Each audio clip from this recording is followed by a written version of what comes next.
Major flash flooding across the metro caused lots of damage and led to water rescues on both sides of the river. This is video from Lindell at Vandeventer near St. Louis University.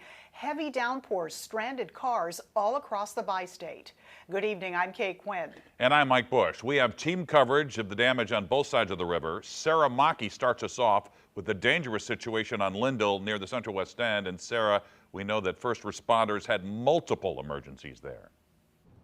Yeah, they sure did, Mike. First flash flooding and then a fire at this apartment building likely caused by lightning. But even right now, you can still see all the debris that was left behind here on the ground. And both of these dumpsters, when we first arrived on scene, had been picked up and were moved by the water. We also talked to drivers today who say they were in that same position. They found themselves floating right alongside with those dumpsters.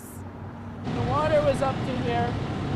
All my electronics shut off. I couldn't open the door. We talked to this driver, Alex, who was in one of the cars caught in high water on Lindell in the Central West End during Wednesday morning's storm. He says his car started to float like a boat, drifting in the flash flood, and he knew he needed to get out. So I crawled out, sat on top of here.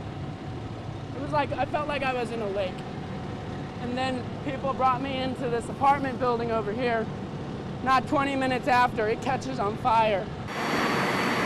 Firefighters evacuated this building and closed off traffic while they scaled 2 ladders to the building's top level for a fire likely caused by lightning. I saw the manager running down the hall and knocking on doors saying that we should get out of the building. This building has a history with fire, destroyed by another in 2012. Firefighters say a key change during rebuilding gave them vital time to save the structure this time. I believe what happened today was a lightning strike. That's what we're looking at right now.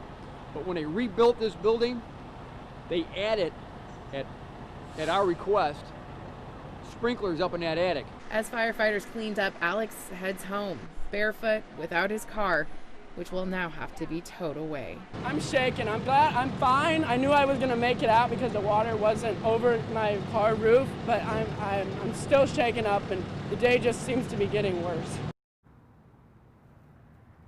All right, this was certainly not the only area in St. Louis that was hit by flash flooding. SLU said that they had some water in some of their buildings. There were water rescues and cars stranded just a few blocks north of here at Vandeventer and Delmar, and again, just a few blocks south at Vandeventer under the Interstate 64 bridge. We're gonna have more on that coming up tonight at 6 o'clock. But for right now, live in St. Louis, Sarah Mackey, 5 on your side.